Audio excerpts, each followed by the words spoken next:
అందరికీ నమస్కారం. Welcome to Prajakshetram. దక్షిణాది రాష్ట్రాలలో డీలిమిటేషన్ భయం స్పష్టంగా కనపడుతుంది. డీలిమిటేషన్తో ఎంపీల స్థానాల సంఖ్య తగ్గుతుందో లేదో స్పష్టత లేదు. కానీ ఒకవేళ సీట్ల సంఖ్య తగ్గితే దక్షిణాది రాష్ట్రాల ప్రాంతీయ పార్టీల అధినేతలకు రాబోయే రోజుల్లో కేంద్రంలో వారి ప్రాధాన్యం తగ్గుతుందనే భయం కనపడుతుంది.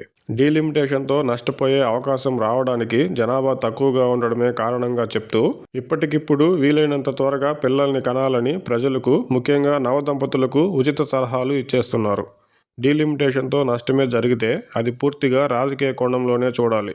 అప్పుడు దక్షిణాది రాష్ట్రాలు డీలిమిటేషన్తో జరిగే నష్టాన్ని రాజకీయ పోరాటంతోనే ఎదుర్కోవాలి.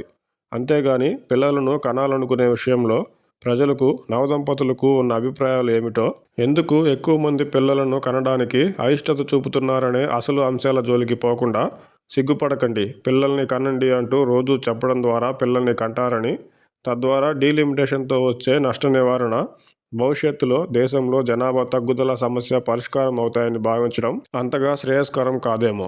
నిజానికి పిల్లలని కనమని చెప్పే నేతలు పైకి ఎన్ని కారణాలు చెప్తున్నా ప్రధానంగా డీలిమిటేషన్ భయమే కారణం.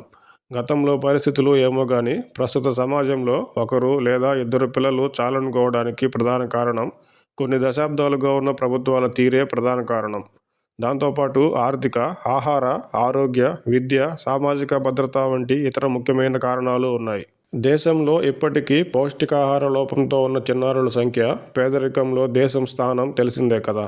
పిల్లల్ని కనండని పదే పదే చెప్పినా ఇప్పటి పరిస్థితుల దృష్ట్యా ఇప్పటికిప్పుడు వచ్చే ప్రయోజనం అంతగా ఉండదు. అందుకే కేవలం పిల్లల్ని కనడంతో డీలిమిటేషన్తో దక్షిణాది రాష్ట్రాలకు జరిగే నష్టం జరగదనుకుంటే పొరపాటే.